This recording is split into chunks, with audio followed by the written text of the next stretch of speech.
વડોદરા શહેર જિલ્લા કોંગ્રેસ સમિતિની પ્રેસ કોન્ફરન્સ યોજાઈ। શિક્ષણ બચાવ અભિયાન અંતર્ગત યોજાઈ પ્રેસ કોન્ફરન્સ। પ્રદેશ કોંગ્રેસના પ્રવક્તા મનીષ દોશી સહિત શહેર કોંગ્રેસ પ્રમુખ અને હોદ્દેદારો રહ્યા હાજર। વિશ્વવિખ્યાત એમએસ યુનિવર્સિટીના પડતર પ્રશ્નો બાબતે ઉઠાવ્યા સવાલ। એમએસ યુનિવર્સિટીના શિક્ષણ સ્તરને સુધારવા અંગે કરાઈ ચર્ચા। શિક્ષણ વિભાગમાં થઈ રહેલા ભ્રષ્ટાચાર માટે ભાજપા જવાબદાર। કોંગ્રેસની સરકારે શિક્ષણનો અધિકાર આપ્યો તો ભાજપા તે અધિકારને છીનવી રહી છે। સરકારી શાળાના શિક્ષકોની નથી કરવામાં આવતી ભરતી। વાંચે ગુજરાતની વાતો વચ્ચે લાઇબ્રેરિયનની ભરતી નથી થતી। રમશે ગુજરાતની વાતો વચ્ચે 7000 શાળાઓ પાસે રમતનું મેદાન જ નથી। એમએસ યુનિવર્સિટીના પરિમલ વ્યાસ સામે જરૂરી તપાસ નહીં કરી અહેવાલને અભરાઈ ઉપર ચડાવી દેવામાં આવ્યો।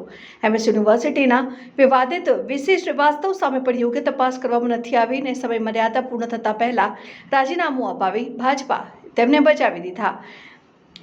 એસપી યુનિવર્સિટીમાં ભરતીની બાબતને લઈને થયો હતો વિવાદ। ભાજપાએ આરએસએસ અને તેમની વિચારધારાને માનનારા લોકોને કુલપતિ તરીકે નિમણૂક આપી।